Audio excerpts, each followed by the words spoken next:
ওরে টাকা দিব, ও আবার ব্যবসা করবে, ও আমার পক্ষে আমদানি। বর্তমান বাস্তবতা এখন সে দ্বিতীয় বৃহত্তম রাজনৈতিক দল, অতএব তার সাথে সম্পর্ক তৈরি করা না করা তো মধ্যে তো খুব বেশি ডিফিকাল্টির কিছু নাই, অথবা এটা আট চোখে দেখবারও কিছু নাই। আপনারা তারেক রহমানকে ডুবাচ্ছেন, তিনি বিএনপির নেতা, একটু জানতে চাই কেন ডুবাচ্ছেন? ঝামেলা পাতায় কিন্তু এখান থেকে বাইরে কিন্তু ওনার সঙ্গে আমরা হাইটে যাবো। এখন এই বহিষ্কৃত নেতাকর্মীরা 6 মাস পরে যদি আবার বিএনপি ফিরে যায়, আবার পদ পায়, এবং বহিষ্কৃত হইলেও এরা কিন্তু বিএনপিরই কোনো না কোনো নেতাকর্মীর আশকারার মধ্যে আছে, যে আগে পুরো সবাই মিলে আপনার মাসে টাকা দিত 700 টাকা চাঁদা, আওয়ামী লীগকে দিত। এখন তারা দেয় 1700 থেকে 1900 টাকা দেয়, এবং টাকাটা কারা নিচ্ছে? একদম নাম, পদবি, দল টল সহ সব। এটা কি বিএনপি নিচ্ছে নাকি জামাত এনসিপিও আছে? লার্জলি মোটা দাগে বিএনপি নেতাকর্মীরা নিচ্ছে। এই ধরনের ছাত্র সংসদ নির্বাচনের প্রভাব জাতীয় রাজনীতিতে কখনো কখনো প্রচন্ড ভাবে পড়েছে। জামাত তো ভিতরে ভিতরে আওয়ামী লীগের সঙ্গে মিলেই গিয়েছিল ভিতরে, এখন যেটা বোঝা যায়। তাহলে বিএনপি তো তা করে নাই, বিএনপি তো ভিতরে আওয়ামী লীগের সঙ্গে মিশে নাই। সাথে আছেন বাংলাদেশ জাতীয়তাবাদী দল বিএনপির স্বনির্ভর বিষয়ক সহ সম্পাদক ও সাবেক এমপি নীলোফার চৌধুরী মনি, আছেন এবি পার্টির সাধারণ সম্পাদক ব্যারিস্টার আসাদুজ্জামান ফুয়াদ, এবং আরও আছেন সিনিয়র সাংবাদিক মাসুদ কামাল। আপনাদের সবাইকে স্বাগত। দর্শকের পুরো আয়োজনে আপনাদের সাথে থাকবো আমি মাহমুদ রাকিব। আমি একটু শুরু করতে চাই মাসুদ কামাল ভাই আপনাকে দিয়ে। আজকে নিশ্চয়ই আপনি বিবিসি বাংলায় তারেক রহমানের বক্তব্য ঠিক না, সাক্ষাৎকারটি দেখেছেন, এবং বাংলাদেশের রাজনৈতিক অঙ্গনে শুধু বিএনপি নয়, সবগুলো রাজনৈতিক দলই বেশ ইতিবাচকভাবে তার আজকে সাক্ষাৎকারটি গ্রহণ করেছেন, অনেকে প্রতিক্রিয়াও দিয়েছেন, এবং তিনি অনেকে বলেছেন তিনি খুব বেছে শব্দ চয়ন করেছেন তার পুরো সাক্ষাৎকারে।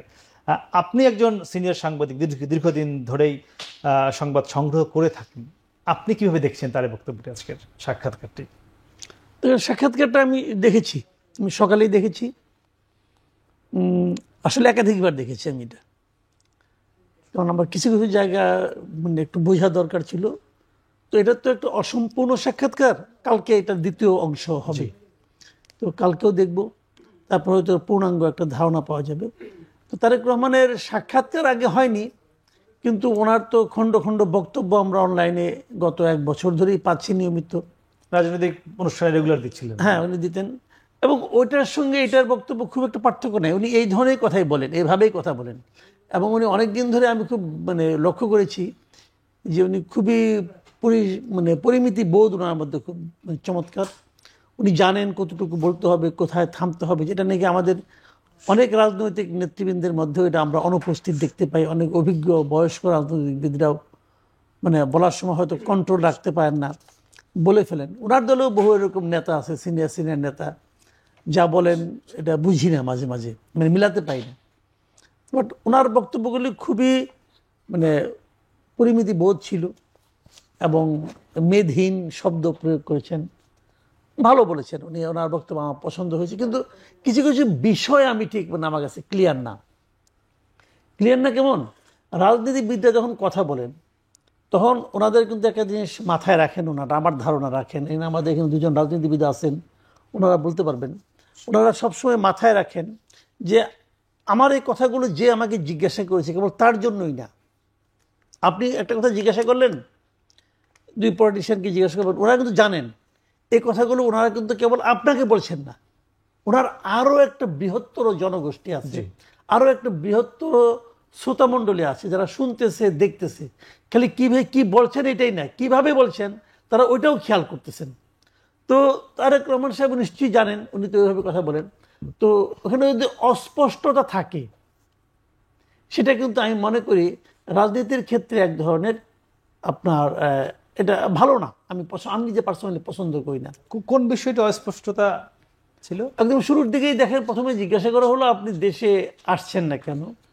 উনি বললেন কিন্তু সঙ্গত কারণে উনি আসছেন না। অবশ্যই সঙ্গত কারণ, অসঙ্গত কারণে উনি থাকবেন এটা তো আমি ভাবিও না। বাট আমি তো জানতে চাই সঙ্গত কারণটা কি? সঙ্গত কারণটা কি প্রকৃতি সৃষ্ট?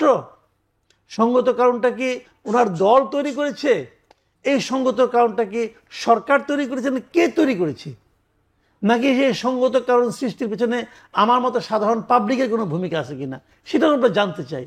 তো এই অস্পষ্টতাটা আমি ভেবেছিলাম উনি বোধহয় ক্লিয়ার করবেন, দেখেন এই প্রশ্নটা বাংলাদেশের যারা বিএনপি করেন অথবা করেন না সবার মনে আছে যে উনি কেন আসতেছেন না, কেন আসেন না, কবে আসবেন। পরবর্তী সময়ে এই প্রশ্নের স্পষ্ট উত্তর এখন পর্যন্ত উনিও দেন নাই, ওনার দলও দেয় নাই, কেউ দেয় নাই। কেন দিবেন না? আচ্ছা, আমরা সেই উত্তরটা মনে করে জানতে চাইবো। আমি তার আগে একটু ঘুরে আসি ফুয়াদের কাছে। ফুয়াদ, আজকে বিএনপি ভারপ্রাপ্ত চেয়ারম্যান, তাকে যখন বিবিসি বাংলা সাংবাদিকরা চাঁদাবাজি এবং দখল নিয়ে প্রশ্ন করেছেন, বিশেষ করে দখলের কথা বলা হয়েছে, তখন তিনি বলেছেন, আমি একটু কোরআন কোট পড়ি 2-3 লাইন। 5 তারিখে যখন স্বৈরাচার পলাতক হয়ে গিয়েছে, পালিয়ে গিয়েছে, তখন স্বৈরাচারের যারা দখল করেছে তারাও সঙ্গে সঙ্গে পালিয়েছে।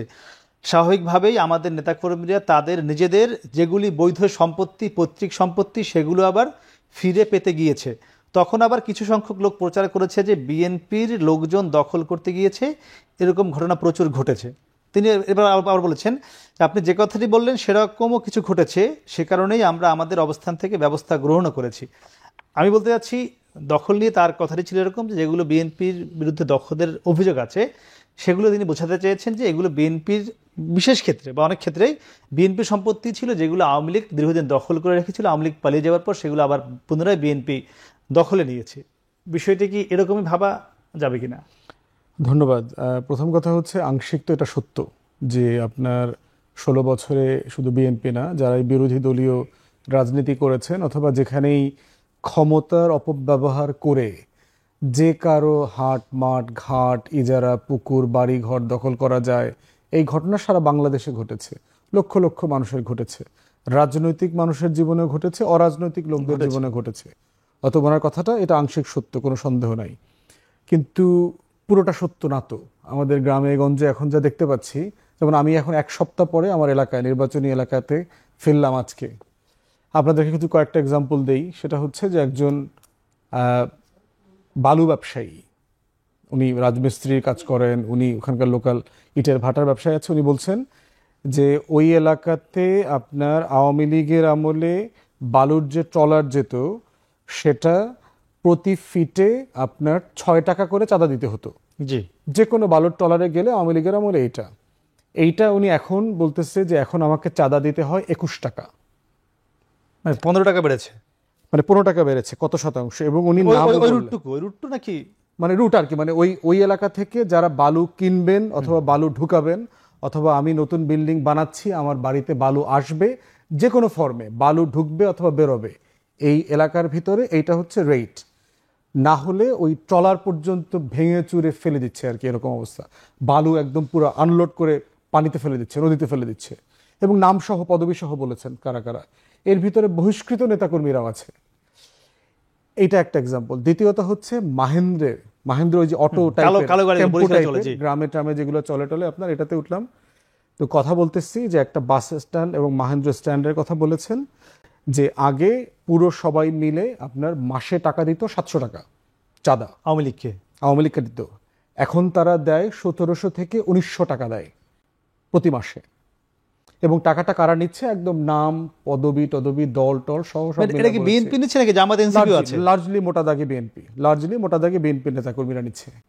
এখন এইরকম আমার এলাকাতে আপনার স্বেচ্ছাসেবক দলের সদস্য সচিব ছিল, মাদক সহ ধরা পড়েছে, তাকে বহিষ্কার করেছে, গত কয়েকদিনের মধ্যে করেছে। বিএনপি যে অ্যাকশন নিচ্ছে না তাও না। এইটা কি বিএনপি চায় তার নেতাকর্মীরা এটা করুক? বিএনপির সিনিয়র নেতারা আসলে চায়ও না। সিম্পলি যেটা হয়েছে যে রাজনীতিটা এত পচে গেছে, এবং রাজনীতির ভিতরে গণতন্ত্র না থাকার কারণে যেটা হচ্ছে, মারামারি থেকে শুরু করে অস্বচ্ছ একটা জীবন, নদী বন্দর দখল করা, সবকিছু, এইটা একটা ক্লায়েন্ট প্যাট্রন পলিটিক্সের ক্রাইসিস। এবং আমি মনে করি যে তারেক রহমান যেহেতু একটা সংস্কারের রাজনীতি প্রস্তাব করেছেন, ওনাদেরকে খোলা মনে এই কথাগুলো বলতে হবে যে হ্যাঁ, এই সমস্যাটা আছে, আমার নেতাকর্মীরা এগুলো করছে, এখনো করছে। কারা কারা করতেছে আমাদেরকে বলেন, আমাদেরকে সাহায্য করেন আপনারা তথ্য দিয়ে, আমরা অ্যাকশন নিব। এই খোলামেলা জায়গাটাতে আসলে যেটা হবে, দেশের রাজনীতিতে যে গুণগত পরিবর্তনটা আসবে বলে আশা করছি আমরা, সেই ব্যাপারে জনগণ আস্থা পাবে। মাসুদ ভাই কারেক্টলি এটা বলেছেন যে খোলামেলা কথা না বলে এলোমেলো অথবা ঘুরপ্যাচ কথা বলাটা এখনকার। আমরা আজকে তারেক রহমান খোলামেলাই বলেছেন। তিনি, আমি আরেকটা লাইন পড়ি, তিনি বলেছেন যে দেখুন, আমরা একটি রাজনৈতিক দল, কিছু ঘটনা ঘটেছে, আমরা অস্বীকার করছি না, ঘটেছে যেমন আমরা ব্যবস্থা নিয়েছি তাদের বিরুদ্ধে, এটিও আবার সত্য। সত্য, এই জন্য বলতেছি এটা খোলামেলা বলতে হবে যে ইয়েস, আমার নেতাকর্মীরা এই কাজগুলো করছে। একটু আপনার কাছে আসবো, আমি একটু যেতে চাই নীলুফার চৌধুরী মুনিপ আপনার কাছে। দুটি বিষয় এসছে, একটি এসছে অস্পষ্টতা, আর এখানে এসছে দখল বা চাঁদাবাজি বিষয়। আপনি এখানকার বিএনপির প্রতিনিধি, তারেক রহমানের বক্তব্য নিয়ে আমরা কথা বলছিলাম। আপনাকে ধন্যবাদ। যারা শুনছেন আমার শুভেচ্ছা অভিনন্দন, আমার সহ আলোচক বৃন্দকে শুভেচ্ছা। দেখেন, উনার সাক্ষাৎকারে আমাদের নেতা জনাব তারেক রহমান সাহেব অসাধারণ, আমরা বলবো, আমরা না শুধু, তার বিপক্ষের যে জনগণ আছে অন্য দলের, তারাও কিন্তু চুলচেরা হিসাব করে সমালোচনার জায়গাটা কিন্তু খুব কম নেতিবাচক বলতে পেরেছে। এই আমরা আমরা ভীষণ খুশি এই সাক্ষাৎকারে। এখানে কিন্তু সরলতা আছে, সত্যবাদিতা আছে এবং স্বীকারোক্তি আছে। আমি যদি দুই পক্ষের যদি বলি যে ফুয়াদ সাহেব যেটা বলছেন, সেখানে কিন্তু উনি স্বীকারোক্তি করেছেন যে হ্যাঁ হয়েছে, আমরা বিচার করেছি এবং বিচারটা কোন পর্যায়ে, আমরা তো বিচারের বাইরে কিছু করতে পারি না, কারণ আমরা আমাদের বহিষ্কারের বিচার, স্থগিত বিচারের বাইরে আমরা সরকারকে রিকোয়েস্ট করেছি, সরকার এখানে নির্লিপ্ত থেকেছে, সরকার বিচার করে নাই, সরকার অ্যারেস্ট করে নাই, সরকার শাস্তির মুখোমুখি তাদের আনেন নাই। এটা একটা দিক। আর দ্বিতীয়ত হচ্ছে মাসুদ কামাল সাহেব যেটা বললেন, সেটাই কিন্তু উনি বলেছেন যে আমি খুব সত্বর আসব এবং আমি আসতে চাই, আমি ফিল করি সব সময়, এবং যতটুক তাড়াতাড়ি সত্তর, যেহেতু আমি নির্বাচন করব, নির্বাচনের আগে আমি যত তাড়াতাড়ি মাঠে থেকে আমি মাঠে থেকে আমি নির্বাচন করব মাঠে থেকে। তো এইটাই মাঠে থেকে নির্বাচন করবে এবং উনি যেখানে আছেন, আমাদের কিছু সমস্যা যে হন না তা না, মুখোমুখি একজন মানুষ শারীরিকভাবে থাকলে যতটা লাভবান হয়, কিন্তু আমরা যে লস করছি তাও কিন্তু না। ওনার কথা মতো দল চলছে, দল খুব ভালোভাবে চলছে। অন্য অন্য জায়গাগুলো সবগুলাই প্রায় সমস্ত বাংলাদেশে যত বড় দলটা আছে, উনি তো প্রায় 8-10 বছর যাবৎ সরাসরি উনি রক্ষণাবেক্ষণ করেন। তাতে কিন্তু দলের চান না যে দেশে চাঁদাবাজি চলুক, তিনি চান না যে বিএনপি দখলদারিত্ব করুক, কিন্তু এগুলো তো কমছে না। এটা আপনার মনে করেন যে এটা সব দলেই কিছু না কিছু আছে। আপনি দেখেন সিলেটের যখন সাদা পাথর হারিয়ে গেল, ওইখানে কিন্তু খালি বিএনপি ছিল না, আরো কিন্তু অন্যান্য দল, সর্বদলীয় জোট ছিল। এরকম অনেক জায়গায় কিন্তু সর্বদলীয় জোট থাকে। যে এই যে চাঁদাবাজটা, যে উনি যেমন বললেন যে নাম ধরে ধরে বলতে পারবো, নাম ধরার মধ্যে এবং বাইরেও কিন্তু কিছু লোক থাকে, তাদেরও কিন্তু তারা দিয়েই খায়। আমরা যেটুকু খবর টবর পেয়েছি, এখন উনি এর চেয়ে বেশি আমার মনে হয় না যে শাস্তি উনি দিতে পারেন। যখন যেভাবে শুনছেন উনি সাথে সাথে অ্যাকশনে যাচ্ছেন, এখন যেটুকু না শুনছেন সেইটুকু তো অ্যাকশনে যেতে পারেন না। আর যেখানে সরকারকে বলছেন, সরকার কিন্তু কোনো ব্যবস্থা নিচ্ছেন না, সরকার ব্যবস্থা নিচ্ছেন না, বা আপনার সরকারের সাথে যারা আছে তারা ব্যবস্থা, আইন শৃঙ্খলা রক্ষাকারী বাহিনী, তারা ধরপাকড়ে যাচ্ছেন না। এই জায়গাগুলায় আপনার যে পর্যন্ত নির্বাচনটা না হবে, সেইখানে আমাদের এর চেয়ে বেশি কিছু করার আর কি করতে পারি সম্ভব না। জি আপা, মাসুদ একটু জানতে চাইবো, যেটা আপা বলছিলেন যে সরকার ব্যবস্থা নিচ্ছে না, সরকার বলতে আইন শৃঙ্খলা রক্ষাকারী বাহিনীর কথা বলেছে। তারেক রহমান আজকে কথাটি বলেছেন, তিনি বলেছেন যে একটি রাজনৈতিক দল তো আর পুলিশিং করতে পারে না, তিনি তার সাক্ষাৎকারে এটি বলেছে। আচ্ছা, আমার আপনার কাছে জানতে চাওয়া, এই সরকার বিএনপির এই যেসব অভিযোগ আছে এইগুলোর বিরুদ্ধে ব্যবস্থা নিতে কেন পারছে না? কি ভয় তাদের? তারা নিচ্ছে না, তাই পাচ্ছে না। কেন নিচ্ছে না? কেন তারা না নেওয়ার অনেক কারণ থাকতে পারে। একটা কারণ বলি আমি আপনাকে, এই সরকার মানে দেখেন, এখানে আবার আরেকটা কথা আছে কিন্তু, এই চাঁদাবাজি সম্পর্কে তারেক রহমান সাহেবের যে বক্তব্য, এই বক্তব্যের একটা জায়গায় আমার একটু আবার আপত্তি আছে। উনি একটা গল্পের মতো করে বলছেন যে অনেক সময় এমন হয়েছে, দুই ভাইয়ের মধ্যে সম্পত্তি নিয়ে ঝামেলা বলেছে, এবং এক ভাই আগে ফ্যাসিবাদের, আমি বলি এক ভাই আগে ফ্যাসিবাদের হেল্প নিয়ে জমি দখল করেছিল, এখন ফ্যাসিবাদ পালাইছে, ওইটাও পালাইছে, এখন সে তার হারিয়ে যাওয়া সম্পত্তি পুনরুদ্ধার করছে। এটাকেও অনেকে চাঁদাবাজি হিসাবে বলছে। ঠিক আছে, দেখেন এই ঘটনাগুলো আমি বলি আপনাকে, একজন চোর, তাকে যদি আপনি হাতে নাতেও ধরেন, হাতে নাতে ধরে ফেলেছেন আপনি, তারপরে তাকে জিজ্ঞাসা করেন, সে কিন্তু তার কাজের পক্ষে দুই একটা যুক্তি দাঁড়া করে দেবে, সে কি কারণে এই কাজটা করছে। কেউ কিন্তু স্বীকার করে না যে আমি আকামটা করছি। এখন এখানে যে কথাটা উনি বলেছেন, উনি তো দেখে আসেন নাই, ওনাকে কেউ কেউ শোনাইছেন এই কাহিনীগুলি, উনি দিয়েছেন জাজ করতে, যে তোমরা একটু জাজ করে দেখো তো এই ঘটনাটা কি, এই যে অভিযোগটা পেলাম এটা কি, ঘটনাটা কি। এবং এই জাজ করার পর এরা ওনাকে জানাইছে যে ঘটনা তো এভাবে ঘটছে, ঠিক আছে। এই ধরনের ঘটনা ঘটে না এই সোসাইটিতে, আমি তা বলি না, কিন্তু সেটার সংখ্যা হবে হাজারে একটা, মানে পুনরুদ্ধার যেটা। হ্যাঁ, তো উনি এটা তো বলছেন, তো উনি যখন এটা বললেন, উনি হাজারে একটা যেটা ঘটছে এটা তো উনি বলতেন না, বাট ওনার কাছে ইনফরমেশনটা গেছে যেটা, সেটা হলো গিয়া যে 10-এ 7টা আমার এই জন্য উদাহরণটা দিচ্ছেন। আমি এখানে ওনাকে সবিনয় বলবো যে যাদের উপরে আপনি নির্ভর করছেন এরা আপনাকে ডুবাবে, জাস্ট ডুবাই দিবে আপনাকে, এদের উপর বিশ্বাস করেন না। তাহলে দেশের মানুষ জিনিসটাকে এভাবে দেখে না। কিন্তু কি করার তাহলে তারেক রহমানের বিএনপির উপর নির্ভর না করে কি করবে? তা না, আমি কি করা যেটা উনি ভালো বুঝবেন, সমস্যাটা তো ওনার, এটা তো আমার সমস্যা না। আমি যা দেখতেছি সেটা উনি আমার চেয়ে অনেক ভালো বুঝেন, উনি এত বড় দল চালাচ্ছেন, উনি আমার চেয়ে অনেক বেশি বুঝেন ভাই। আমি ওনাকে একটা জায়গায় কিন্তু বললাম যে আমার অভিজ্ঞতার আপনার সঙ্গে আমি শেয়ার করতে চাই। আমি মনে করি এই লোকগুলো আপনি ডোবাবে, এবং যখন মানুষ বড় হয়ে যায় তখন উনি অনেক ছোট ছোট জিনিস কিন্তু দূরের থেকে দেখে। কাজেই দেখানোর জন্য যাদের উপর নির্ভর করবেন আপনি, অন্ততপক্ষে এই লোকগুলিকে ঠিক মতো চুজ করেন, জি জি, এই লোকগুলিকে দেখেন। ওই লোকগুলো আপনার কাছে যে চেহারা নিয়ে যায়, সাধারণ মানুষের কাছে ওই চেহারা নিয়ে আসে না। একটু জানি আমি আপনার কাছে, আপনারা তারেক রহমানকে ডুবাচ্ছেন, মাসুদ উনি ডুবাবে কেন? তিনি বিএনপির নেতা, একটু জানতে চাই কেন ডুবাচ্ছেন? আপনি আমার ঝামেলা বাঁধায় না, কিন্তু এখান থেকে বাইরে কিন্তু ওনার সঙ্গে আমরা হাইটে যাবো, ঝামেলা বাঁধায় না। এখানে যে আমরা ডুবাচ্ছি তা না, আমাদের মধ্যে অবশ্যই মাসুদ কামাল সাহেব সম্পূর্ণ যে অসত্য বলেছেন তা না। আমাদের মধ্যে বিএনপি একটা বড় সংগঠন, অনেক বড় সংগঠন, সেখানে অনেক রকমের লোক থাকে এবং একটা মধ্যপন্থা দল। এই কথা কিন্তু আপনারা বলে আসছেন আজকে বছর, আমি বলি এটা তো অস্বীকার করার কিছু নাই। অস্বীকার করছেও না, সেই জায়গায় কেউ না কেউ তাকে যারা ডুবাচ্ছে তারাই দেখবেন যে যারা সমাজের খুব মানে অপশক্তির মালিক, খারাপ লোক, তারা কিন্তু ক্ষমতা ধরে রাখতে পারে, কারণ তারা কোন ঘাটে কতটুকু কি লাগে এটা তারা বুঝে। যারা এটা বুঝে না তারা অনেক ক্ষেত্রে এই যুগের সঙ্গে দাঁড়াতে পারে না। তো যারা তাকে এটা এই ধরনের বলছে, যে কথাটা এখানে আসলো যে দেখা গেছে যে 7 জনেই বলছে তার পক্ষে, অথচ ঘটনাটা খুবই দুঃখজনকভাবে খারাপ। তো এখন 10 জনের মধ্যে 7 জন যদি বলে থাকে, উনি বিদেশে তো দূরের কথা, দেশে থাকলেই কি করতে পারতেন, সব জায়গায় তো সরজমিনে যাওয়া সম্ভব না।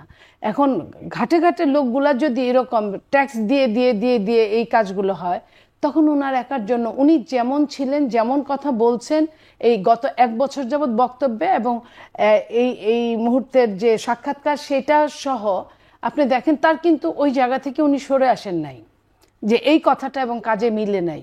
এখন উনি কিন্তু স্বীকারও করেছেন অনেক কথা, একদম স্পষ্ট।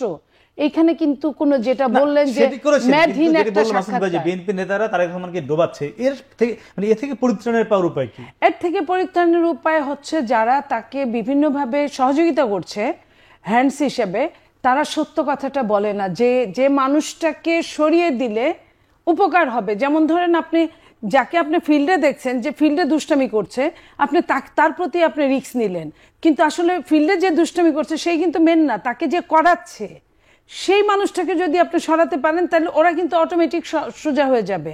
ওরা কিন্তু ক্রীড়নক আর কিছুই না।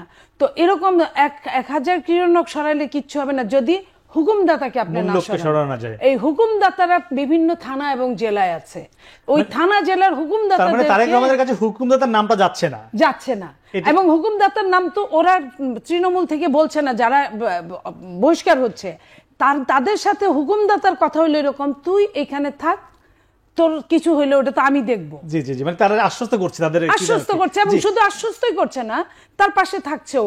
তখন ওই যে আপনার বেনামে তার পদ নাই, কিন্তু সে ওই দুষ্টামিটা করছে, কারণ তার পিছনে শেল্টারের মতোই আছে, শেল্টার করে দিচ্ছে। আমি এই ধরে একটু জানতে চাইবো, এই যে আমরা একটু কথা বলছিলাম যে পুলিশিংটা হচ্ছে না বা আইন শৃঙ্খলা বাহিনী গ্রেফতার করছে না, এটির একটি কারণ সেই হুকুমদাতা কিনা, যেটি আবার বললো হুকুমদাতার তথ্য যাচ্ছে না।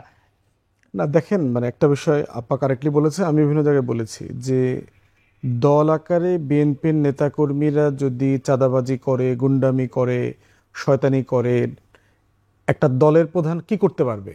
সর্বোচ্চ তাকে বহিষ্কার করতে পারবে, পদ খায় ফেলতে পারবে। সেইটা মোটা দাগে তার কাছে অভিযোগ আসার পরও কি সে কিন্তু এটা করছে। প্রশ্ন হচ্ছে এরপরে যদি সে করে, ইয়াবার ব্যবসা করতেছে, তো আমার এলাকাতেই বিএনপির বহিষ্কৃত নেতাকর্মীরা মাদকের ব্যবসা করতেছে, ইয়াবার ব্যবসা তাহলে করতেছে। পুলিশ কি করছে, আইনশৃঙ্খলা বাহিনী কি প্রশ্ন করছে? তাই, এখন এটার দায়িত্ব তারেক রহমানের না, এটার দায়িত্ব বিএনপির না।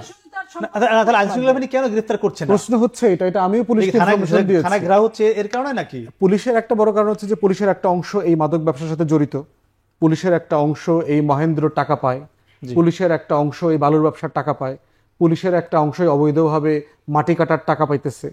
তাহলে এখন প্রশ্ন হচ্ছে যে এটা শুধুমাত্র দলীয় ব্যাপার না, কিন্তু এটা একটা লোকাল সিন্ডিকেট, এখানে রাজনৈতিক একটা প্রোটেকশন কাজ করে। দ্বিতীয় একটা বিষয় হচ্ছে যে পুলিশের একটা বিশাল অংশ এখনো নিষ্ক্রিয়, আপা আসবেন, যদি ফিরে আসেন তাহলে কি হবে। থার্ড হচ্ছে বিএনপি ক্ষমতায় আসতেছে, এখন এই বহিষ্কৃত নেতাকর্মীরা 6 মাস পরে যদি আবার বিএনপি ফিরে যায়, আবার পদ পায়, এবং বহিষ্কৃত হইলেও এরা কিন্তু বিএনপিরই কোনো না কোনো নেতাকর্মীর আশকারার মধ্যে আছে। আমার এলাকাতে আমরা দেখেছি বহিষ্কৃত, কিন্তু এলাকাতে আগামী দিনে যারা নমিনেশন চাইবেন তারা বোধ করছেন এই ক্রিমিনালগুলোকে ইলেকশনের সময় লাগবে, অদৃশ্য ছায়া আছে। হ্যাঁ, একদম এই ক্রিমিনালগুলোকে লাগবে, কারণ ওকে দিয়ে তো রামদা মিছিলটা করাইতে হবে, ওরে টাকা দিব, ও এবার ব্যবসা করবে, ও আমার পক্ষে রামদা মিছিল করবে। কেন্দ্র থেকে বহিষ্কৃত, কিন্তু কেন্দ্র এলাকা থেকে শেল্টার এলাকাতে তার শেল্টার আছে, এবং তারা হচ্ছে আমি দেখতে পাচ্ছি বিএনপির ইমেজ নষ্ট করার পিছনে সবচেয়ে বেশি ভূমিকা রাখতে পারতেছে, যেটা মনিয়াপা বলেছেন যে এই লোকগুলো বিএনপি সবচেয়ে বেশি ক্ষতি করতেছে, যে যারা বহিষ্কৃত নেতাকর্মীদেরকে কাজে লাগাচ্ছে কিন্তু দায় নিচ্ছে না, কিন্তু বদনামটা এলাকার লোকটা কিন্তু ও মাদক ব্যবসা করে, ও দলের কেউ না এই হিসাবে দেখে না, ও বিএনপির লোক, ওকে এইভাবে ট্রিট করতেছে। জি জি, আমরা বুঝতে পারছি। মাসুদ, একটু আপনার কাছে ফিরতে চাই জামাতে শুনি। আমরা দেখলাম গত প্রায় 20 দিন ধরে প্রত্যেক দিনই জামায়াত ইসলামী কিংবা জামায়াতের আমিরের সঙ্গে কোনো না কোনো দেশের কূটনীতিকের সঙ্গে দেখা হচ্ছে, বৈঠক হচ্ছে, তার বাসা যাচ্ছেন কিংবা তিনি যাচ্ছেন। এটি বাংলাদেশের রাজনীতি কিংবা আগামী যে নির্বাচন আসছে এখানে একটি নতুন বার্তা দেয় কিনা ভোটারদের কিংবা বিভিন্ন দেশ বা বিদেশকে, আমি সে উত্তর জানবো। হ্যাঁ, আমরা কথা বলছিলাম মাসুদ ভাই, আপনার সাথে জানতে চাচ্ছিলাম যে আমরা দেখলাম গত 15 থেকে প্রায় 20 দিন হবে প্রত্যেক দিনই জামায়াতের আমির বা জামায়াত ইসলামীর সঙ্গে বিভিন্ন দেশের কূটনীতিকরা বৈঠক করছেন, তাদের অফিসে আসছেন বা তারা যাচ্ছেন, প্রত্যেক দিনই হচ্ছে। আমার মনে হয় একদিনও মিস যায়নি গত 15-20 দিনে। মানে এটি হয়তো আপনি বলবেন রাজনৈতিক দলের সঙ্গে এটি হতে পারে, যে কোনো কূটনীতিকরা দেখা করতেই পারেন, কিন্তু জামাতের সঙ্গে ধারাবাহিক বৈঠকটা আগামী নির্বাচনের সামনে কোনো ইঙ্গিত বহন করে কিনা? দেখেন ভাই, এগুলি কোনো ইঙ্গিত টিঙ্গিত বহন করে না। আপনি পৃথিবীর অন্য কোনো সারা দুনিয়ার পত্রপত্রিকা ঘাটেন, দেখেন তো ইন্ডিয়াতে এরকম হয় কিনা যে পলিটিক্যাল পার্টির লিডারদের সঙ্গে ওই সমস্ত বিদেশি রাষ্ট্রদূতরা মিটিং করে, পাবেন না ভাই। এটা হলো কি আমাদের দেশে, যেহেতু অন্য দেশে হয় না এই জন্য তো ইঙ্গিত বহন করার কথা। ইঙ্গিত বহন করে না আমাদের এগুলি করলে পরে আমাদের মিডিয়াগুলো খুব পাত্তা দেয়, মিডিয়ার সামনে ওরাও আসতে চায়, ওই যে সাদা চামড়া কালা চামড়া সবাই আসতে চায়। এটা দেখার গুরুত্ব, এদেরকে ওদের দেশেও কেউ চিনে নাকি এই সমস্ত ইয়েদেরকে আর রাষ্ট্রদূতদেরকে? এখানে এসে মিডিয়াগুলো পাত্তা দেয়, নিউজ টিউজ করে, এরা খুব এনজয় করে যে আইসি এক দেশে, এরা সবাই আমাদের পাত্তা দেয়, আলাপ করলে পরে ছবি তুলে। এখন তোলার জন্য বিএনপি আছে, জামাত আছে, এর তো বড় দল তো এইগুলি সম্ভাব্য ক্ষমতায় যাওয়ার এরাই আলোচনায় আছে। মানুষ এটা নিয়ে যার যার মতো গল্প বানায়, আর দলগুলি মনে করে আমার নেতাদের এখন খুব গুরুত্বপূর্ণ হয়ে গেছে, সব ইউরোপিয়ান কান্ট্রি আমার এখানে আসতেছে। কি কারণে আসতেছে? ইউরোপিয়ান কান্ট্রিগুলি জামাতের ফিলোসফিকে পছন্দ করে, অথবা জামাত কি ইউরোপিয়ান কান্ট্রিগুলির ফিলোসফিকে গ্রহণ করতেছে রে ভাই? তাদের কি আসে যায়, কি যায় আসে তাদের? তারা তো এরকম শেখ হাসিনা যখন ক্ষমতা ছিল তখনও তাদের বিভিন্ন মন্ত্রীর সঙ্গে দেখা করতো, তাতে কি লাভ হয়েছে?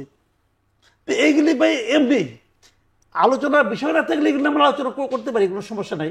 কিন্তু আমার মনে হয় যে আমাদের রাজনীতির জগতে, রাজনীতির অঙ্গনে এদের এই যাওয়া আসা কোনো ভূমিকাই নাই, কোনো ভূমিকা নাই, একদম মানে অর্থহীন। মানে পত্রিকাগুলি মিডিয়াগুলির একটা আলোচনার একটা সাবজেক্ট বের করা ছাড়া আমি পার্সোনালি মনে করি কি হবে? সুইজারল্যান্ড, ফিনল্যান্ড এরা আইলেই কি গেলেই কি, এদের সঙ্গে আমাদের কি আসছে? যা না, এরপরে আমরা দেখছি যেমন আজকে সফর তুরস্কের উপপ্রধানমন্ত্রী দেখলাম, ইউরোপীয় ইউনিয়ন আসছে। না, তুরস্কের যিনি আসছেন উনি তো একটা নিয়ে আসছে, অ্যাসাইনমেন্ট নিয়ে আসছে, ওটা না। আমি বলছি যে রাষ্ট্রদূত তাদের সঙ্গে দেখা সাক্ষাৎ হয়, এগুলির কোনো বেল আছে বলে আমার কাছে মনে হয় না। তো হচ্ছে, আলোচনা হচ্ছে, দুনিয়ার সঙ্গে আমরা পরিচিত হচ্ছি, আমরা দুনিয়ার থেকে বিচ্ছিন্ন হয়ে যাচ্ছি না এটা প্রমাণ করার চেষ্টা করছি। হয়তো কাউকে দেখাচ্ছি, হয়তো ইন্ডিয়াকে দেখাচ্ছি, দেখো তোমরা আমাদের যতই ধাক্কাও যতই খারাপ বলো, আমাদের সঙ্গে কিন্তু সারা দুনিয়ার একটা সম্পর্ক আছে, আমাদের জামাতের সম্পর্কেও আছে, জামাতের সঙ্গেও আছে। ভাই জামাত তো একটা ধর্মভিত্তিক দল, তাই না? তো এই বিশ্বের এই দেশগুলো এরা কি ধর্মভিত্তিক রাজনীতিকে পছন্দ করে? কখনো দেখছেন, শুনছেন? করে না তোর ভাই। এবং ধর্মভিত্তিক দল মানে ইসলাম ধর্মভিত্তিক দল, তো এটা তো ভাই পছন্দ করার কোনো কারণ নাই। জামাতকে যদি পছন্দ করে কোনো দেশ, এটা করবে একমাত্র বিজেপি, কারণ ওরাও এই কাম করে। জামাত কি ডেকে ডেকে আনছে এদেরকে দেখা করার জন্য, বিষয়টি এরকম? হ্যাঁ, জামাত ডেকে ডেকে আনছে? না তাও আনে নাই, ওরাই আসছে, ওরা নিজস্ব উত্তেজনাতে আসছে। মানে কেন, মানে হঠাৎ করে উত্তেজনা কেন বাড়লো? ওই তো বললাম তো ভাই, আলোচনায় আসবে, তাদের ছবি ছাপা হয়, পত্রিকা দেখে। একজন রাষ্ট্রদূত, একজন জয়েন্ট সেক্রেটারি লেভেলের লোক, একজন সে কখনো ভাবছে আমার দেশের রাষ্ট্র যখন বিদেশে যায়, কোনো দেশে যায়, ওর ছবি কখনো ওইখানকার লোকাল ডেইলিতে ছাপা হয় নাকি? আমাদের এখানে হয়। আমাদের মিডিয়ার এটা হলো, মিডিয়ার হলো আরেকটা। আমাদের দেশে যারা জয়েন্ট সেক্রেটারি তাদের ছবি ছাপা হয় না, আমাদের দেশে যারা এক্সিস্টিং বাংলাদেশের, হ্যাঁ, তাদেরও খুব বেশি গুরুত্ব কিন্তু আমার মিডিয়ায় পায় না, তারা পায় না। তো বললাম তো, এটা আমাদের মিডিয়ার সমস্যা। মানে কিন্তু এরকম দেখা তো আগে মানে হতো না। আমি এটার কোনো ভাই বুঝি না, অ্যাকচুয়ালি মিডিয়ার, আপনি ঠিক আছে মিডিয়ার ইন্টারেস্ট হতে পারে, কিন্তু এরকম ধারাবাহিক দেখা কি করতো আগে? আমি সেটি, আপনি কি এটা এক এক সময় এক একটু জোয়ার আসে না, এক এক জোয়ার, জোয়ারটা এখন কেন, সেই জোয়ারটা এখন কেন? এখন হইতে পারে, এখন অনেক আলোচনা আসছে জামাত ক্ষমতায় আসবে, অনেকে বলতেছে জাকসুতে হয়েছে ইলেক্টেড, এখন তারা ক্ষমতায় আসবে। ওরা হয়তো ভাবতেছে যে এই স্টুডেন্টরা যায় নিয়ে গ্রামে যেয়ে তাদের বাপ মাকে বুঝাবে, সারা দেশে তাদের লোক আছে, আসবে। শুনেন, আমি একটা কথা বলি, জাকসু নির্বাচন বাংলাদেশের জাতীয় রাজনীতিতে, নির্বাচনের রাজনীতিতে তেমন কোনো প্রভাব ফেলবে না। ফেলবে না এই কারণে, সেটা আমি বলি কেন ফেলবে না। এরা যে তার বাপ মানে বুঝাবে, তার বাপ হয়তো কৃষক হইতে পারে, এই যে বুঝাবে আর বাপ বুঝবে, এটা মনে করেন না। একটা ফ্যামিলি, বাংলাদেশের প্রেক্ষিতে একটা ফ্যামিলির ডিসিশন মেকার হলো সেই ব্যক্তিটা যে টাকাটা যে দেয়। জি, একদমই একদমই। ঢাকা নিউজে পড়ে, কিন্তু টাকা দেয় কিন্তু কৃষক, মাসে মাসে টাকা থাকে, বাবার টাকা পাঠাইলে না, ওই টাকা যে দেয় সে হলো ডিসিশন মেকার। জি মাসুদ ভাই, ফুয়াদ ভাই একটু জানতে চাই, মানে মাসুদ ভাই যতটা সাদা চোখে বললেন এই কূটনীতিকদের সঙ্গে দেখা করার বিষয়টা কি এতটা সাদা, না আসলে কিছু আপনি রাজনৈতিক দলের সাধারণ সম্পাদক? দেখেন যে মানে মানে বিদেশিরা তো তাদের, আপনি যদি যে কোনো একটা ওয়েবসাইটে ঢোকেন, আপনি দেখবেন যে এখানে অ্যাম্বাসির আসলে কাজ কি। এখানে অ্যাম্বাসিগুলোর কাজ হচ্ছে তার রাষ্ট্রের যে স্বার্থ আছে এখানে, সেই স্বার্থগুলোকে সংরক্ষণ করা। এখন স্বার্থগুলোকে সংরক্ষণ করতে হওয়ার একটা বড় জায়গা হচ্ছে সরকারের সাথে ভালো সম্পর্ক থাকা। তারা এখন বর্তমান বাস্তবতায় জানে যে এই সরকারটা আগামী ফেব্রুয়ারির পরে থাকছে না, তাহলে কে কে এই সরকারের অংশীজন হতে পারে। তো সেই জায়গাতে আপনার ধরেন বড় দল আকারে বিএনপির সাথে তারা মিট করছে। আপনি দেখেছেন আজকে এক ব্রিটিশ মিনিস্টার আসছে, তার সাথে বিএনপির সাথে মিটিং ছিল, জামাতের সাথে মিটিং ছিল, আমাদের সাথে ছিল, এনসিপির সাথে ছিল।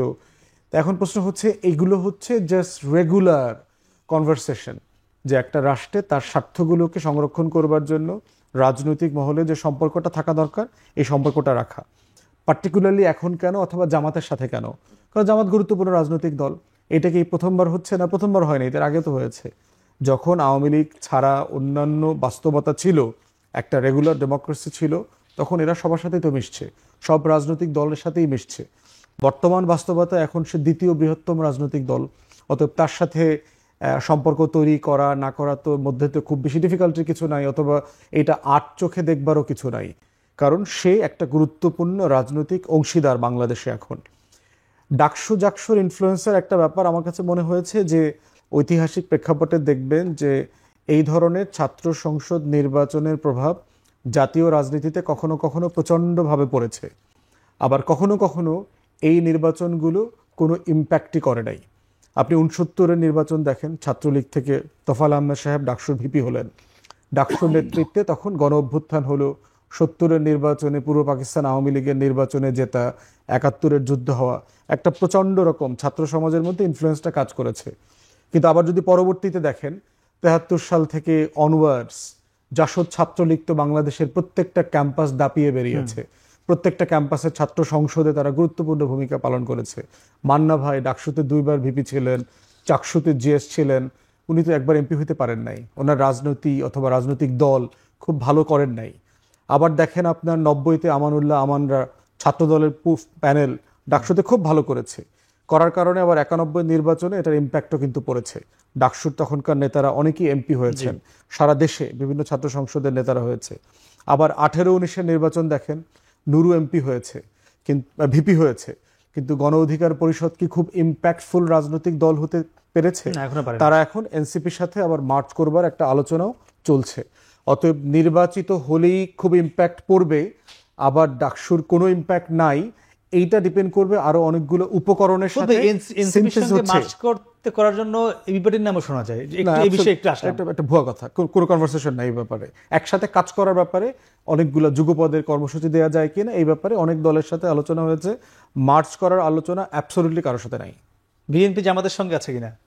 মানে কর্মসূচির ব্যাপারে না, নির্বাচনী একদম জোট বা জোট তো ডিফারেন্ট আলোচনা। জোটের আলোচনা তো আপনার অনগোয়িং, সবার সাথে আছে, যে ভোটের জোট কাদের সাথে হতে পারে না পারে। না, but মার্চ তো হওয়ার কথা রাজনৈতিক জোটের ব্যাপারে এখন পর্যন্ত আমরা আমাদের কোনো জোটে যাওয়ার, যুগপদে যাওয়ার কোনো সিদ্ধান্ত নাই।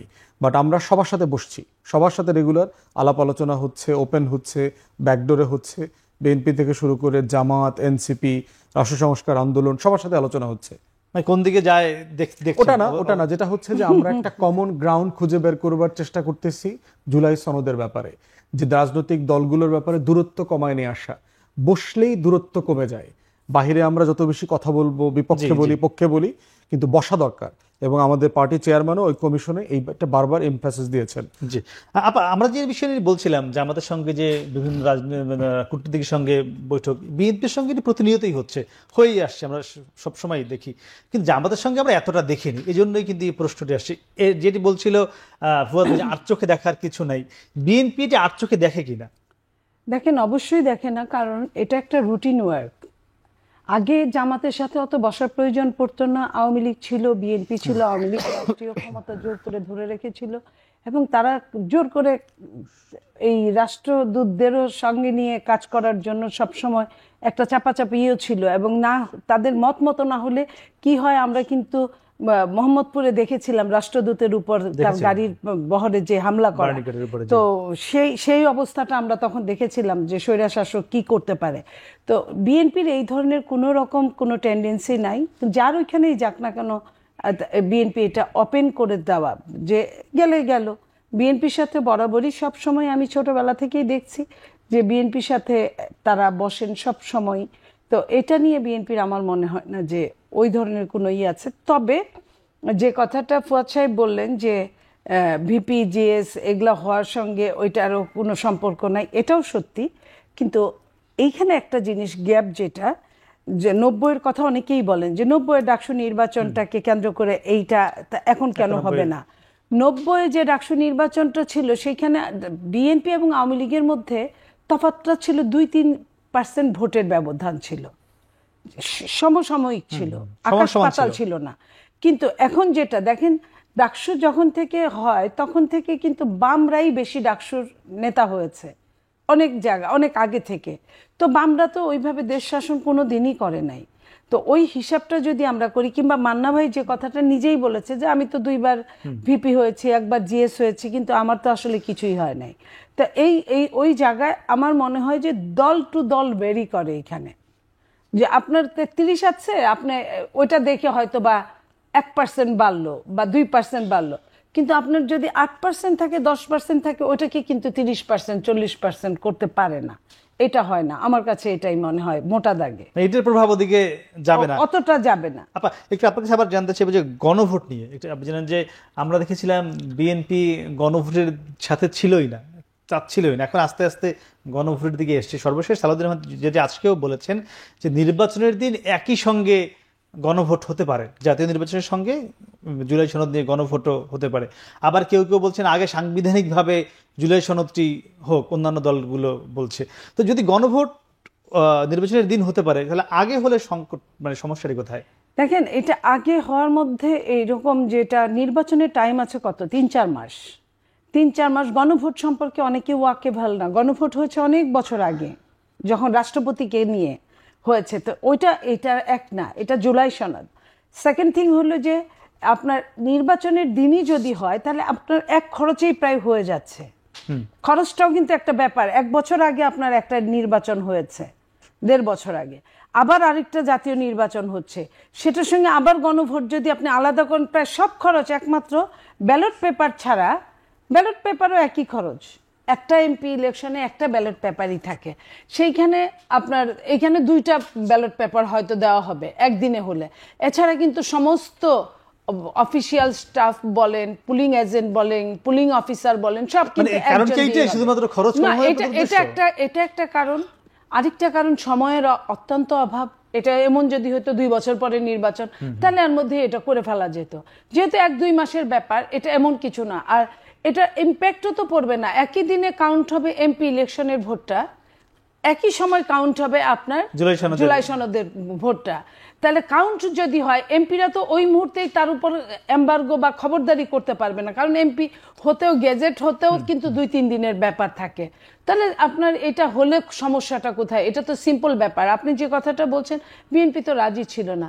বিএনপি জনগণ নিয়ে কাজ করে বিধায় আপনি দেখেন 96তেও বিএনপি কিন্তু তত্ত্বাবধায়কে রাজি ছিল না, কিন্তু জনগণ যখন চেয়েছে তখন বিএনপি জনগণের প্রতি শ্রদ্ধাশীল হয়েছে। ঠিক একই অবস্থায় বিএনপি এই জুলাই সনদটা জনগণের মানে জনগণ তো চায় না, এখানে জনগণকে যারা প্রতিনিধিত্ব করে বিভিন্ন রাজনৈতিক দলরা, সব রাজনৈতিক দলরা যেহেতু ম্যাক্সিমাম রাজনৈতিক দলরা এটার ভোটটা চেয়েছে, বিএনপি সঙ্গে সঙ্গে স্বীকার করেছে। বিএনপি প্রথমে যদি এটাই চায় যে আগেই হোক, সেক্ষেত্রে স্বীকার করে নেবেন। সেক্ষেত্রে স্বীকার করাটা ঠিক হবে না। এই কারণে আমি বলছি সময় এবং অর্থ দুইটাই। বাংলাদেশে অর্থ কতটুকু আছে আপনিও জানেন, আমিও জানি। এমনি আমরা ভীষণ টানাপোড়েনের মধ্যে আছি, আমাদের ম্যাক্সিমাম অর্থই আপনার ঋণ দিতে দিতে সুদ দিতে দিতে চলে যাচ্ছে। এই যে গণভোটের যে বিষয়টি আমরা দেখলাম যে বিএনপি নির্বাচনের দিন গণভোট চাইছে, আজকে বলেছেন, আপা বলছিলেন যে বিএনপি সবসময় জনগণের চাওয়া সেটিকে গুরুত্ব দিয়েই সেদিকে এগোয়। এখন যদি জনগণ বা আপা বলছেন যে জনগণের যারা প্রতিনিধিত্ব করছে তারা যদি বেশিরভাগই চায়, আমার প্রশ্ন আপনার কাছে যে গণভোটটা যদি আগেই হয় বা সাংবিধানিক আদেশে যদি জুলাই সনদটা বাস্তবায়ন হয়, আপনার কি মনে হয় বিএনপি সেটিও মেনে নিবে কিনা? মাসুদ, আমি সেটা জানি মাসুদ ভাই। আমরা ছিলাম সিনিয়র সাংবাদিক মাসুদ কামাল আপনার কাছে, যেটি জানতে চাচ্ছিলাম যে আমরা দেখেছি যে বিএনপি কিন্তু গণভোট প্রথমে চাচ্ছিল না, জুলাই সনদ দিয়ে নানান যুক্তি তর্ক বিতর্ক ছিল, সেখান থেকে অনেক কিছুই বিএনপি মেনে নিয়েছে। আপা বলছিলেন যে জনগণ যেটি চাচ্ছে বিএনপি সেদিকেই যায় এবং সেদিকে যাচ্ছে। আমার প্রশ্ন আপনার কাছে, বিএনপি যেহেতু নির্বাচনের দিন গণভোট পর্যন্ত একাত্মতা মানে একমত পোষণ করেছে, অন্যান্য দলগুলো চাচ্ছে অনেকে যে এটি আগেই সাংবিধানিকভাবে জুলাই সনদটি বাস্তবায়ন হোক বা গণভোটটি আগে হোক, বিএনপি সেটিও মেনে নেবে কিনা শেষ পর্যন্ত? শুনেন, আমি একটা কথা বলি, বিএনপি গণভোটে রাজি হয়েছে, খুব আগ্রহের সঙ্গে রাজি হয়েছে, হয় নাই।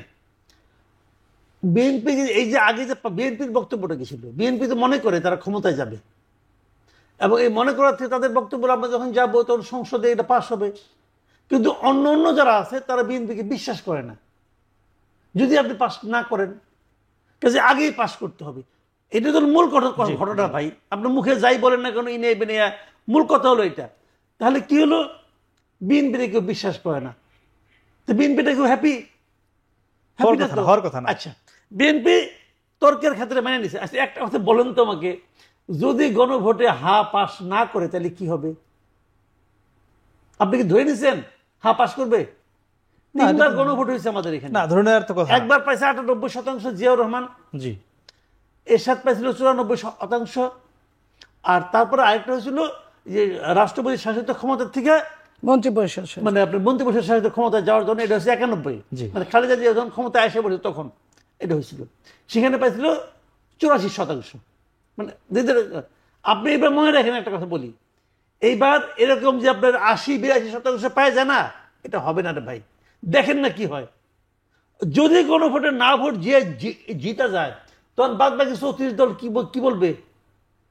তখন তো মেনে না যাবে না, আর জুলাই সনদ হবে না। কি দেয় হলো, সবাই কিন্তু ধরেই নিচ্ছে গণভোট হইলেই আমি জিতবো।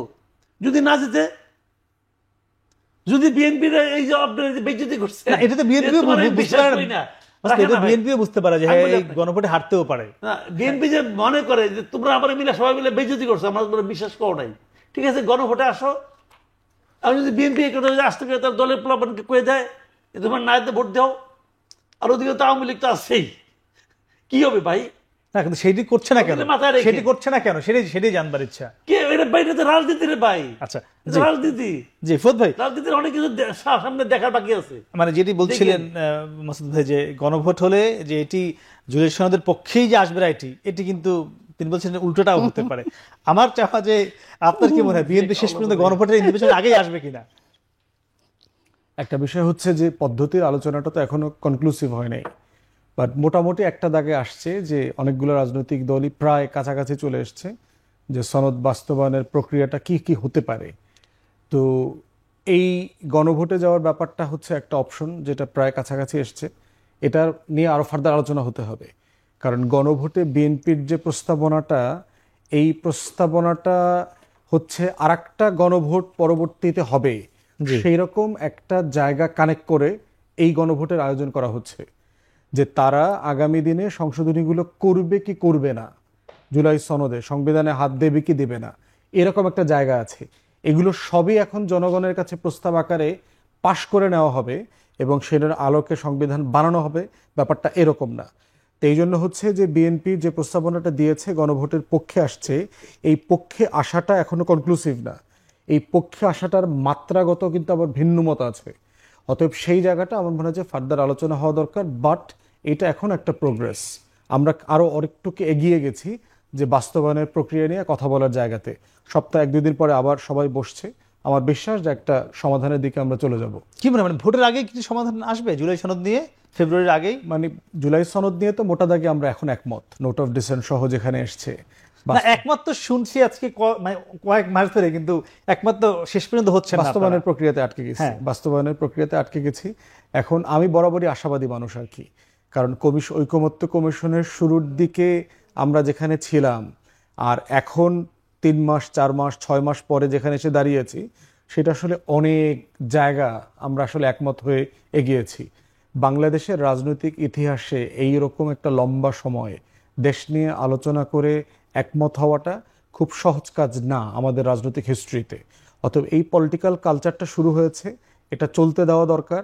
এই কনভারসেশন, প্রেশার, কালেকটিভ সম্মতি অর্জন করা, এটার ব্যাপারে আমাদের ইতিবাচক থাকার আমি পক্ষে আর কি। জি, মনিব আপনার মাধ্যমে শেষ করতে চাই। মাসুদ ভাই একদিকে বললেন যে গণভোট নিয়ে আপনাদেরকে আশার বাণী শোনালেন, আবার বললেন যে বিএনপিকে মানুষ বিশ্বাস করে না, দলগুলো বিশ্বাস করে না। এই বিশ্বাস আপনারা ফিরিয়ে আনতে পারবেন কিনা? দেখেন, এটা ফিরিয়ে আনার, বাংলাদেশের রাজনীতি যত অস্থিতিশীল যে অবস্থার মধ্যে দাঁড়িয়ে আছে, বিএনপি কেন কেউ কাউকে বিশ্বাস করে না, এখানে কেউ কাউকে বিশ্বাস করে না। এই কথাটাই আমাদের, এই বিশ্বাসটা ফিরিয়ে আনতে পারলে বাংলাদেশের গণতন্ত্র সুদূর প্রসারী হতো, বাংলাদেশের গণতন্ত্র একটা সফলতার মুখ দেখতো। বাংলাদেশের গণতন্ত্রকে বলা হতো না যে আতুর ঘরেই এটা মৃত্যুর মুখোমুখি, আইসিইউতে আছে। এটা সবার ক্ষেত্রেই একই ব্যাপারগুলা প্রযোজ্য। আপনার আওয়ামী লীগ হলেও কেউ বিশ্বাস করতো না, জামাত হলেও কেউ বিশ্বাস করতো না, জামাতকে তো আরো করতো না স্বাধীনতা বিরোধী শক্তি হিসেবে। সো বামরা তো কখনো আসতেই পারে না। ওনারা নতুন দল করেছেন, আস্তে ধীরে ওই পর্যন্ত এখনো জনপ্রিয়তা পায় নাই। যাদেরকে জনপ্রিয়তা আছে, বড় দল, তাদের কেউ কাউকেই কেউ বিশ্বাস করে না। এই বিশ্বাসটা থাকা উচিত, যে ওই শরৎচন্দ্র বলছেন না, বিশ্বাস করিয়া সংসারে নারীর চরিত্রে ঠকাও ভালো, কিন্তু অবিশ্বাস করিয়া পাপের ভাগী হওয়া ভালো না। আমি ওই জায়গায় বলতে চাই, ওই জায়গাটা নারীর জায়গায় যদি রাজনৈতিক দলগুলোর ঢুকাই দেওয়া যায়, বাংলাদেশে কিছুটা উন্নত হতো, কিছুটা ডেভেলপ আসতো। এটা মাসুদ কামাল সাহেব যেটা বলছে, এটা তো সত্যি কথা। আমি যখন জানবো আপনারা 3 জনের কেউ আমাকে বিশ্বাস করেন না, আমি আপনাদের যে সবসময় সুখের কারণ হব তার কোনো কারণ আছে। আমিও তো মানুষ, আমার ভেতরেও তো অনেক রহস্য বাসা বাঁধে। সো আমাকে আপনি সমস্যার মধ্যে ফেলে জর্জরিত করে আপনি একটা জিনিস জোর করে আদায় করে নেবেন, আমিও সুযোগ পেলে তো এটা আমিও আটকায় রাখার চেষ্টা করব। এই জায়গাটা থেকে প্রত্যেকের সরে আসা উচিত। প্রত্যেকটা দলে মনে করা উচিত আমি কিছুদিন তাকে বিশ্বাস করে দেখি, একটা টার্ম নিত। আর এমন না যে ওই দলগুলা যে কালকেই ক্ষমতায় যাচ্ছে, তা না। তারা কেন, কি স্বার্থ নিয়ে এই কথার চিন্তা করে যে বড় দল যেটা বলছে ওটার বিপক্ষে আমার অবস্থান নিতে হবে। এই অবস্থান নেওয়ার জন্য তার চেয়ে বরং বুঝে শুনে একটা কথা বললে, যেমন ধরেন 1 মাস আগে নির্বাচন না, ওই দিনই নির্বাচন। আমি যখন যে কথাটা আমি বললাম, বিএনপি কিন্তু আমাকে বলে নাই যে খরচ এইখানে ব্যাপার, এইখানে একদিনের একটা অনেক কিছুর একটা ব্যাপার। এটা আমি আমার নিজে থেকে আমার মাথায় যেটুকু বুদ্ধি ওইখান দিয়ে বললাম। তাদের কি বুদ্ধি নাই? অন্য দলগুলোর অবশ্যই আছে। আবার সেই বুদ্ধি অনুযায়ী বিএনপি অন্যান্য দলকে বিশ্বাস করে কিনা, একদম 10 সেকেন্ডে। বিএনপি অবশ্যই বিশ্বাস করে বলেই বিএনপি উদারপন্থী একটা দলে, মধ্যপন্থী একটা দলে পরিণত হয়েছে। বিএনপি যেটা বলে বিএনপি কি জামাতকে 17 বছর বিশ্বাস করে না? আপনি বলেন, কত রকম কিছুই তো ঝড়ঝাপটা বিএনপির উপর দিয়ে গেছে। জামাতকে কি 17 বছরে ছেড়েছে? অথচ জামাত যদি এত অফার পেত, জামাত তো ভিতরে ভিতরে আওয়ামী লীগের সঙ্গে মিলেই গিয়েছিল ভিতরে ভিতরে, এখন যেটা বোঝা যায়। তাহলে বিএনপি তো তা করে নাই, বিএনপি তো ভিতরে ভিতরে আওয়ামী লীগের সঙ্গে মিশে নাই, সবাইকে নিয়ে চলেছে। জি, নিশ্চয়ই আগামীতে আপনারা সবাই মিলে একসঙ্গে চলবেন, আমরা সেই প্রত্যাশা করছি। মাসুদ ভাই, মনিয়া ভাই এবং ফুয়াদ ভাই, আপনাদের অসংখ্য ধন্যবাদ।